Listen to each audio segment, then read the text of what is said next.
Hello everyone, and welcome to another game of World of Warships. Today's replay is from xControllerkill, and he is in the Sovetsky Soyuz, and I'm terribly sorry if I'm mispronouncing it. Now he is on the map hotspot in a 3-point domination game. It's a top tier battle, so that's neat. No carrier, 2 destroyers, and the first salvo are already 2 citadels, so pretty great start. We have the friendly Fletcher taking A, we have the Yugumo going for C, and well, unfortunately the enemy is taking the B cap for free. Then again, there is a sneaky Cleveland approaching, so that might... well, the Cleveland might have something to say about the B cap. Now, the friendly Fletcher is in a good spot here, because he should be pretty safe even if raided. We know there's a Baltimore approaching. He's also safe from torpedoes, and he just can grab this cap. Of course, it means he isn't providing much vision right now, but I think taking this cap and staying raider safe is a priority right now. So the cap is taken, and it looks like the Fletcher is reversing, maybe trying to get some spotting through this cap again. And... well, XControllerkill is pinging the one line. Now, he is still spotted, which would indicate that there is a destroyer coming through here, and that's what keeps him spotted. He is launching his plane in the hopes of seeing something. But, you know, the Fletcher is already coming around here, and the Fletcher will hopefully be able to help spot whatever's around here.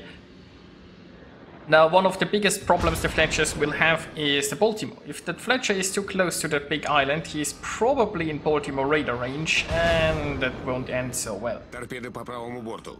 And look, somebody's already crying about the lack of spotting here at the A-cap. The thing is, the Fletcher really can't do... like, taking the A-cap was perfectly fine by the Fletcher. There was nothing wrong with that, and now he's actually moving there. Honestly, that Fletcher is a bit too risky if he's like around here. He should go further north and then spot the one line, because if he comes around here and there is a Baltimore, he's so screwed. And look at that, here's a Baltimore. And yeah, the Fletcher is wisely turning away. Now, of course, he has to avoid friendly... I mean, the Fletcher could just sit here, I guess, and be safe behind the island, but then he isn't doing anything. It is a disappointing salvo against the yoke, but that's what happens. Now, XControllerkill here is turning away because there is still a destroyer here that could torp him. So he probably doesn't want to sail broadsides to the potential torps. And there is really no reason to push into this force. He doesn't have much support here. And the friend is controlling the cap, so, you know, they can take it easy here. Now, well, obviously, the radar is running as one would have expected. That Fletcher is still floating though, so that's good. And it looks like the enemy Neptune has sailed out of its smoke, so let's see. And there are some torps that we expected, I guess.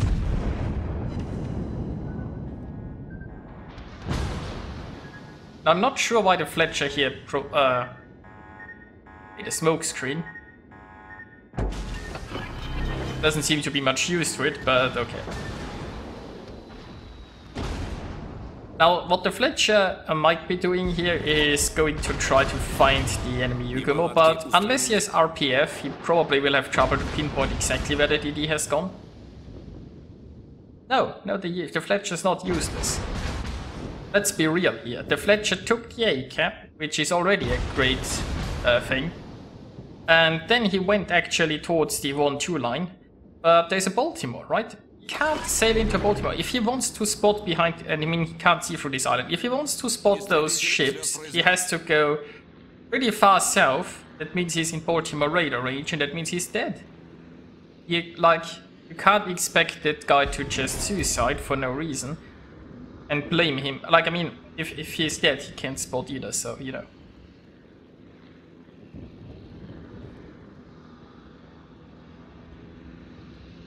And you see, like, this battleship seems to be frustrated because it's probably getting shot at from over an island. But, you know, 2 points. First of all, he doesn't really have to be in a 1-2 line. The friend is even control the A-cap. He could just sail somewhere around here where he's safe. The enemy needs to push, you know, not the friendlies. And second of all, as I've pointed out, the Fletcher is not in a position where he can spot those guys, because that's suicide. Like, there is a radar. It's not that hard to understand. But anyway. So, what is XControllerkill going to do here? Well, he has a nice juicy broadside battleship to shoot at, and he's in a position to defend the A cap if it becomes necessary. Meanwhile, the friendlies have secured the C cap, although that Yugumo is getting bullied by Fletcher, and the friendlies are not really in a good position to stop that. So we will see. There are quite a few friendly ships here, and the Yugumo has sailed pretty far north. Now it looks like the Donskoy is going Yugumo hunting. That might work. I mean, Donskoy, 12-kilometer radar, can certainly catch this guy. Question is, will he be able to sink him too and not get torped? So we have shells out on the Neptune, and that's a citadel, but unfortunately still floating. Now it looks like XControllerkill is going for a little bit of an aggressive approach here, which can be rather like that there is a huge force and he doesn't have any support here. The friendlies are now one ship behind. The friendly DD in the sea cap got taken out. I mean, that he didn't really have any support on it. The friendly team is a little bit too passive over there.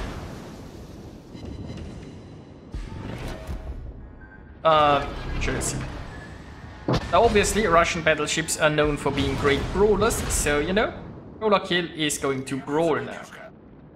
And I think they are still discussing the poor Fletcher in the chat, which, as I like to point out, I mean, hasn't done really anything wrong. I mean, what I can say is the Fletcher could have just taken the B cap. Considering that the Baltimore is blocking any spotting the Fletcher could be doing on this flank, the Fletcher really has the option to hunt down the Yugumo or go B cap, but the Yugumo is already being hunted. Like, I'm not sure what the Alsace is doing. I understand the Donskoy up there. The Alsace is probably just wasting his time. But hey, speaking of the Baltimore, broadside Baltimore, and goodbye. So, XControllerkill's charge here is working pretty well so far, which is actually mildly surprising considering the enemy resistance he has to face here. Now, it immediately damage counted one fire because he's on very low health. And it's a calculated risk, you know. I mean, it's a lion, so chances are he'll be set on fire again. But the damage cooldown on the Russians is not that long. And he's just too low to let this one fire burn. So there is one heal remaining. Also, I'm not sure, he might be running the legendary captain. In that case, you have the... like when you get on low health, you get a small heal and you get the free damage con. It also means you... Oh, look at that! It would be one less enemy ship. Just saying that if you have that, then you can be also a little bit more... or a little bit less conservative with a damage con, let's call it that. Anyway, we've got a Lion coming up and Lion coming in. Broadside guns are preloaded. There you go. XControllerkill has absolutely wrecked this flank single-handedly. He just went in and basically obliterated everything. And it was pretty amusing. Meanwhile, those guys are still trying to hunt down a Yugumo. And yeah, it looks like the right flank is also pretty clear by now. So let's see, XControllerkill is on 4 kills. Can he unleash a Kraken?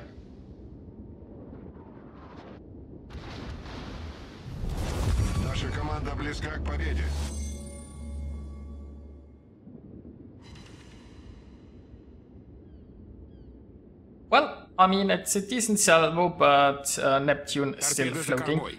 The Yugumo here got taken out. The enemy Sinop is sort of surrounded, so probably not much longer for this work. Let's see, is the Neptune going to run or is the Neptune going to fight? I mean, it's not like the Neptune will have any spotting unless he spots himself, so he gotta decide if he is going down in a blaze of glory, or if he's just going to sit this one out and wait until it's over. Neptune, the last remaining ship. XControllerkill getting a little bit frustrated here and just shelling the random ocean. But, you know, Neptune is spotted again, and it looks like the Helena found her.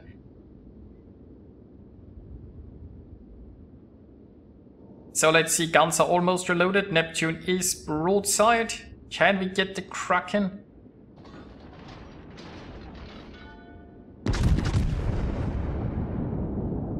Yeah, that's looking decent. There you go. So here we are with the results. XControllerkill earned himself 2,768 base experience, and that charge was just glorious. It was pretty risky, but hey, it worked out in this case. So he achieved 3 devastating strikes, the Dreadnought, the Kraken, the high caliber, scoring 254,000 points of damage. And yeah, I enjoyed watching this. I hope you did as well, and I'll see you guys next time.